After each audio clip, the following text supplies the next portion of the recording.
Bonjour à tous, bienvenue dans cette nouvelle vidéo. Aujourd'hui, je vais vous parler un peu du Qi. C'est ce qu'on appelle un peu la base aussi du Qigong, la base de la pratique du Qigong. On va voir un peu c'est quoi le Qi, comment on peut harmoniser son Qi,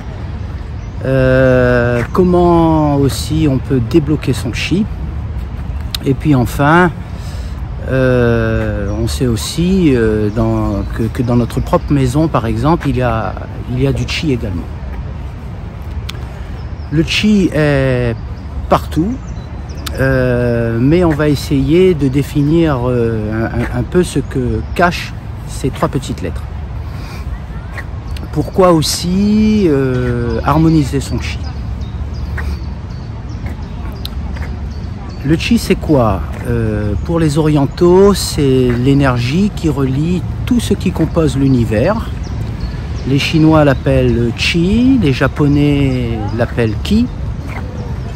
Et en Inde, on parle aussi de prana. Mais quel que soit son nom, cette énergie est à la base de tout et c'est le souffle de vie qui est en nous également. Le Qi va se nourrir aussi de nos pensées. Et ça, c'est très très important lorsqu'on pratique les arts internes, et notamment le Qigong ou le Tai Chi. On doit s'imprégner de ça, et donc le Qi se nourrit de nos pensées, de nos émotions, de nos aspirations, de nos pulsions, de nos sensations également. Et là, on a déjà tous expérimenté, par exemple, on connaît ça, hein, la vie n'est pas un long fleuve tranquille, donc des fois on a des idées noires, un coup de blues, et tout ça peut nous porter un coup au moral, et ça peut s'accompagner aussi souvent d'une baisse de tonus et d'un manque d'énergie. Le Qi est également influencé par notre environnement, la qualité de notre alimentation, notre forme physique, la météo, le temps qu'il fait également, l'entourage, hein, nos liens sociaux avec les autres par exemple. Et puis en effet un changement d'air de temps en temps, un rayon de soleil, une soirée entre amis peut s'avérer aussi parfois, on peut dire, requinquant. Donc le Qi prend aussi sa source dans les chakras, donc les chakras conventionnels dont on parle. Ce sont les 7 points alignés entre le sommet du crâne et l'extrémité de la moelle épinière. Et puis les circuits aussi par les méridiens d'énergie. Donc le Qi se propage dans chaque cellule de notre organisme. Si pour nous, le Qi demeure abstrait, pour les orientaux, c'est une réalité tangible. En médecine traditionnelle chinoise, toutes les maladies sont la conséquence d'un déséquilibre d'énergie qui est souvent causé par des émotions qui affaiblissent notre potentiel immunitaire et énergétique du corps, soit par des facteurs aussi externes. On peut voir aussi, on a vu ces derniers temps avec le Covid, voilà, donc paramètres externes comme les virus. Comment harmoniser son Qi? Alors vous avez plein de méthodes que vous connaissez certainement. Vous avez le Tai Chi Chuan, vous avez aussi d'autres arts comme le Qigong évidemment, et puis d'autres arts martiaux comme l'aïkido, je viens de le dire, le Qigong. Vous avez le yoga, et puis toute technique en fait d'origine orientale vont s'appuyer sur le Qi. D'ailleurs, dans leur nom, on retrouve généralement le Qi ou le Qi. Voilà, une des caractéristiques aussi communes à ces disciplines est de prendre conscience de son corps par des mouvements simples, des gestes lents ou encore des positions fixes, comme dans le Zanzhuang par exemple, hein, position de l'arbre, etc. Et l'objectif n'est pas simplement d'imiter les positions, d'imiter les postures, mais de comprendre également ce qui se passe dans notre corps. Et nous, en ce qui nous concerne, dans la pratique du Qigong, on va essayer de rester concentré sur soi pour être conscient de ce que nous faisons. En plus, on peut dire aussi, ce qu'on peut dire aussi sur le Qi, comme d'habitude dans certaines de mes vidéos, vous voyez, je suis au parc de Bercy là, en ce moment à Paris, donc je vous laisse un peu apprécier ce petit paysage du parc de Bercy. Alors on va continuer donc dans les exercices des arts internes, dans le Qigong par exemple, ou la méditation.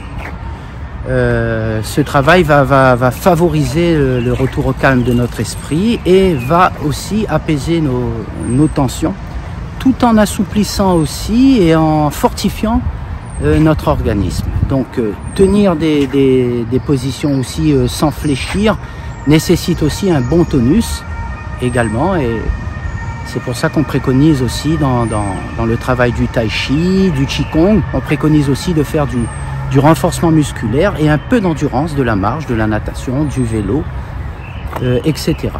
Dans certains cas, le qigong permet aussi de se réconcilier avec soi-même, d'être en harmonie avec les autres. Et le qi, enfin la circulation du qi peut ressembler aussi à une thérapie. Et on peut dire aussi qu'il y a aussi une dominante spirituelle, voire mystique, de certains maîtres aussi, plus ou moins fortes. Si vous avez du mal à vous ancrer dans le sol pour s'ancrer à l'énergie de la terre et du ciel, eh ben, il va falloir travailler un petit peu sur la fluidité, la circulation du qi par les méridiens d'énergie. On dit aussi que toute maladie résulte d'un déséquilibre énergétique. Et en pratique, par exemple, l'acupuncteur va poser des aiguilles sur les points d'acupression, mais cette énergie vient aussi de l'acupuncteur lui-même par le Tantian, et il va pouvoir, avec ses aiguilles, faire passer aussi son chi et son énergie. Dans les massages chinois aussi, le travail consiste à harmoniser le qi en appuyant aussi sur des points spécifiques, par exemple. Voilà aussi, et il est vrai aussi que dans notre propre maison, il y a aussi du qi. Depuis quelques années, ça fait la une des magazines, le fameux, ce qu'on appelle le feng shui que tout le monde connaît, comme on dit, homme suite homme, donc ça c'est le feng shui. Le feng shui exercerait une influence positive sur notre santé. L'idée serait donc de placer les meubles, les objets de façon à ne pas entraver la circulation du qi et à optimiser l'influence du qi. Il y a aussi les couleurs, les matières, l'orientation par rapport aux points cardinaux.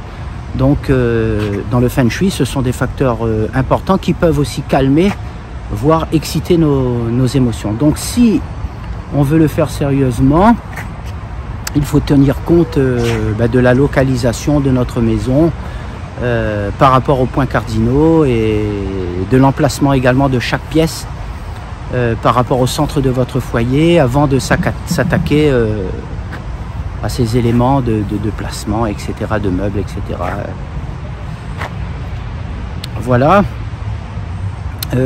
Après, le feng shui, on dit que c'est aussi une question de conscience et de bon sens également. Bon, voilà. J'en ai un peu terminé avec cette notion de qi. Vous voyez que le qi est multifactoriel, qui dépend de notre environnement, de notre conscience du moment, de nos pensées, de nos pulsions, de nos sensations, etc., de notre alimentation, de nos relations avec nos relations sociaux, avec les autres également. Voilà, merci encore à tous mes abonnés. J'ai fait cette petite vidéo aussi parce qu'on est en stage en ce moment, stage de printemps. Et donc pour un petit peu éclairer aussi l'esprit un peu des participants concernant le qi. Je vous dis à très bientôt et encore un grand merci à vous.